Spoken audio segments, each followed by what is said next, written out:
Business plans or plans of any kind can be invaluable in keeping your business on track throughout the year. These plans should be living documents that you refer to often. They should also be adaptable and flexible to fit the ever-changing needs of your business and the market it's within. Just think of the many changes that you've had to make over the past couple of years. That was you adapting your business plan. There's not one set formula for business plans either. Business plans can take several different forms and have different purposes, from everything from helping to plan out your year to charting a course for the next 5 years, or even helping you plan to expand your business. In this video, we're going to focus on a simple approach to a simple one-year business plan that is easy to follow and maintain throughout the year. The information contained here has been prepared by Civitas Strategies and is not intended to constitute legal, tax, or financial advice. The Civitas Strategies team has used reasonable efforts in collecting, preparing, and providing this information, but does not guarantee its accuracy, completeness, adequacy, or currency. The publication and distribution of this information is not intended to create, and receipt does not constitute, an attorney-client, or any other advisory relationship.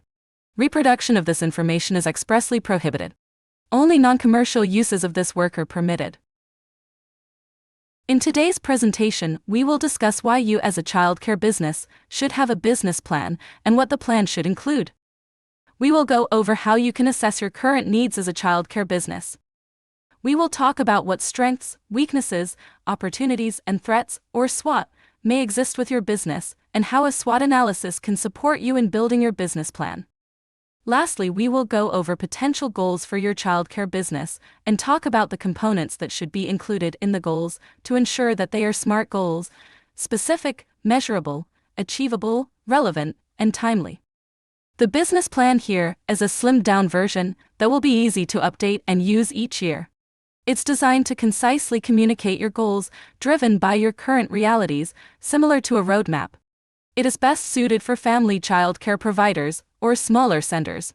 Larger childcare businesses, or those that are opening a new location or business, will likely find that a strategic plan or a more extensive business plan will be more valuable. All companies should have a business plan that outlines that your business will set out to accomplish and takes you through the planning, preparing, and operations of your business. For childcare businesses, there is no difference. This is also helpful to have in the event that you want to expand your business and have a need to apply for loans or grants. This shows you as the business owner where you are and where you plan to go, and gives investors an idea of what your plans are to be sustainable.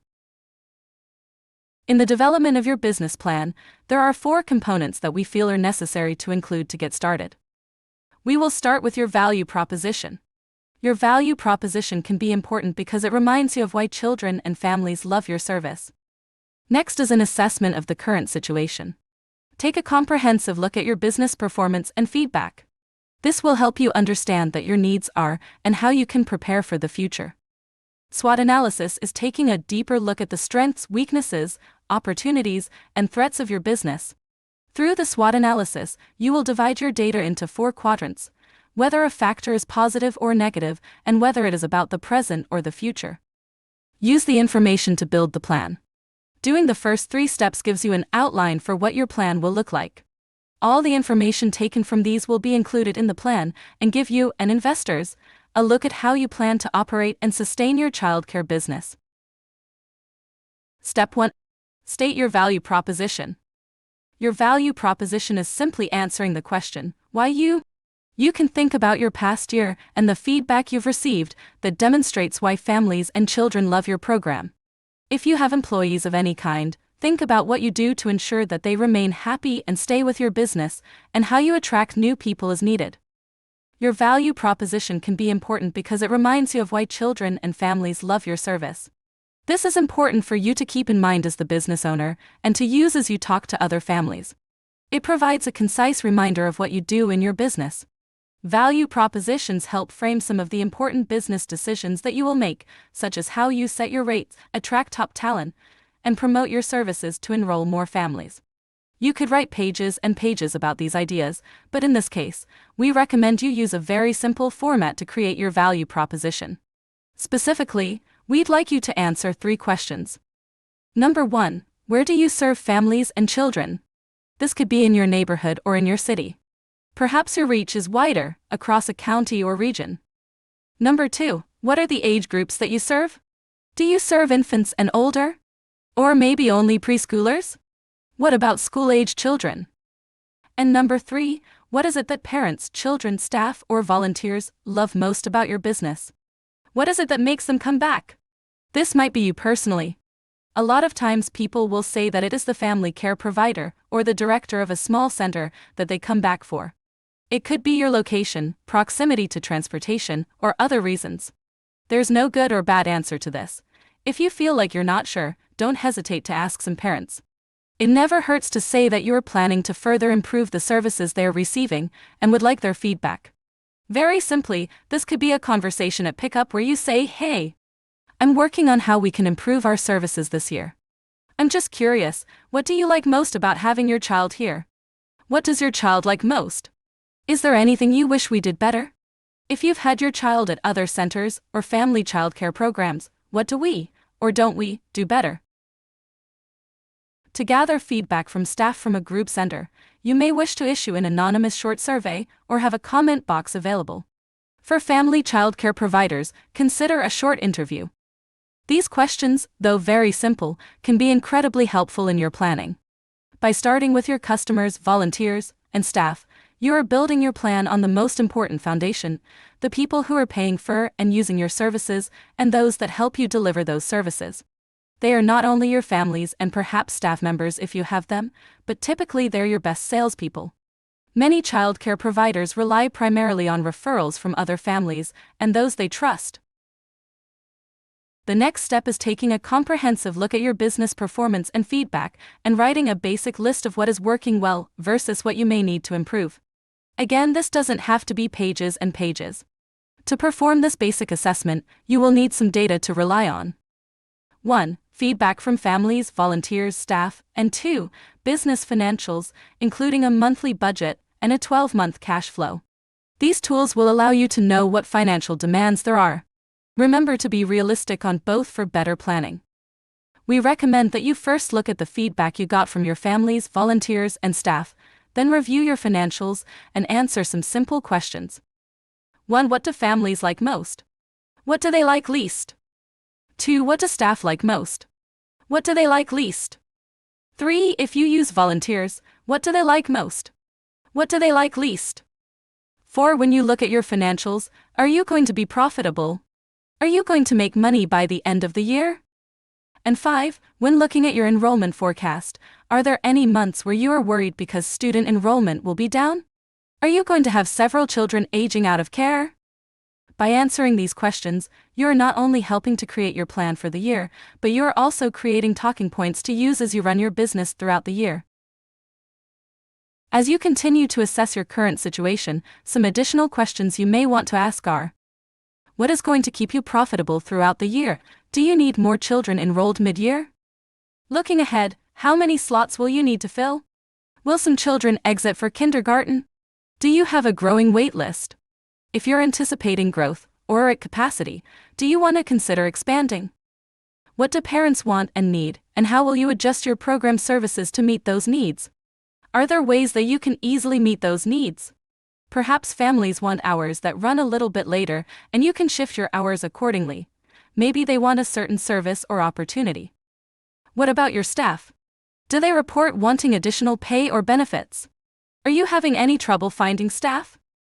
Asking these questions and reflecting on the answers prepare you for the next step in building your business plan.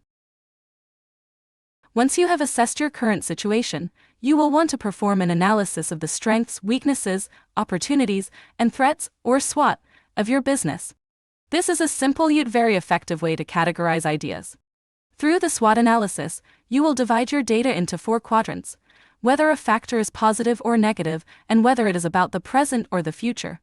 The strengths and weaknesses are the company's current positive and negative characteristics. The opportunities and threats are potential future factors that can either positively affect or negatively hinder impact and growth. If you have employees, performing a SWOT analysis as a team will be most effective. If you are a family childcare provider without employees, consider a conversation with a friend or colleague you trust, who knows your business well. Using a whiteboard or large sheet of paper will allow your team to collect and visualize your ideas. Take your whiteboard or paper and divide it into 4 boxes labeled strengths, weaknesses, opportunities, and threats. The goal of this activity is to have a clear vision in each of the areas and to use this insight as you build your business plan. Each member of the team should contribute several statements that correspond to each area. These statements can be written on sticky notes that you attach to the corresponding area on your board. A strength could be, our business is open for more hours than our competition, and a weakness could be, we have issues with staff turnover. An opportunity could be, we have room for increased enrollment, and a threat could be there is a new business opening nearby. Once your statements for each area are posted, you should discuss together which statements are the most relevant. Those relevant statements will provide you with a clear perspective on your organization and allow you to focus as you move to the next step of building your business plan. The last step is building out your plan. We're going to take you step by step through the process, starting with reviewing the past year and then examining how this year may go. From this, you will find goals to undertake to maintain or strengthen your business. Outside of stating your value proposition, here are the suggested components of your business plan. 1. Your customers, the families. Understanding what you want to do to support them for the year. 2. Your team, staff, or volunteers. Understanding how you can attract and retain staff volunteers to keep your program running. 3. Your market, competitors, other external factors impacting your goals. 4. Your finances. A financial forecast helps you know where you're headed financially during the year and what it will take to get there, such as level of enrollment. And 5. Your SMART goals, which hold you accountable. You will create some goals related to what you plan to undertake for the year. Make sure they are SMART, specific, measurable, achievable, relevant, and time-bound. You want your goals to be reasonable and pared down as tightly as possible. The business plan template should include these 6 components and discuss in detail how each area plays a huge role in the business. The value proposition is your why. How does your why relate to the families? What role does the staff play in this? Is the market in your area an area where you can be successful? And how so? What is your financial plan? How do you plan to sustain operations over time? Your goals tell the story of where you would like the childcare business to go and how you plan to achieve them. You are now ready to use the plan template to build your plan. First, you developed your value proposition. You've gathered valuable feedback from your families and staff and can insert it in a very simple sentence such as, we serve children and families in this neighborhood or region between these ages. What our families and children love most are these values and characteristics. This sentence is very simple, but it's not simplistic. This will give you the ability to remember throughout the year why children and families chose you and love staying with you. This will not only help you to remember your program's value, but again it will help you reinforce why your program is special as you talk to potential customers and even as you talk to your staff to remind them of what you do. A successful childcare business will have to be committed and have a plan in place to attract and retain its customer base. Here is where you state what you plan to do to support families in the year ahead that will allow you to sustain or even grow your business. This should be informed by the feedback you collected about what families like and what you can improve on. Based on the feedback we have collected, families are looking for these features. We are able to meet family needs because we have these features, are located in an in-demand area, or have built a client base. To further meet the needs of our families and maintain or increase program enrollment, our plan is to add or enhance these features. A successful childcare business will be committed and have a plan in place to attract and retain staff members and volunteers, if applicable. Here is where you state what you plan to do to support your staff for the year in a way that allows you to sustain or even grow your business. This should be informed by the feedback that you've collected about what staff like and what you can improve upon. If you don't have staff, you should think about how you support yourself and what commitments you make to yourself every day that will help you sustain your business in the long run.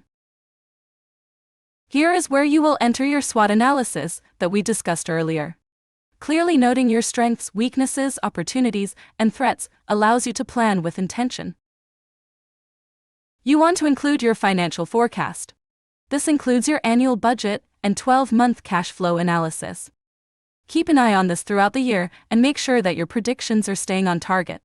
If they are not, ensure you understand why and adjust accordingly. Your financial forecast should include any anticipated increases in enrollment and revenue.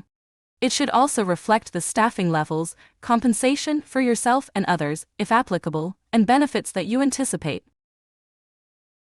This is the final section of the business plan. This section states what exactly you intend to do to improve or expand your business, based on the information that you gathered and assessed, and by what date. This gives life to your plan, makes it real, and lets you know specifically what you'll need to do. You can choose to follow the SMART goal format, or another simple tool, the 3-element format. 1. The what, 2. The how, and 3. How you're going to know that it worked. Both are simple formats that will keep you on track and accountable to get things done. When creating your goals for your childcare business, it is important to consider these things. What do you want to do? How are you going to do it? And how are you going to know it worked? Creating goals that contain the elements within the SMART acronym, specific, measurable, actionable, reasonable, and time-limited, increases your chances of meeting those goals. Now we can use all the information that we have gathered to start building the plan, as seen in the example here. Utilization of all this information is essential in the overall functions of your business. From this you are able to make better choices and decisions, iron out kinks, avoid mistakes, improve viability, and provides you with the guide you need to successfully grow your childcare business. Thank you for joining us today. For more information, visit the Childcare Collaborative of Iowa website or email fmc@midsioux.org.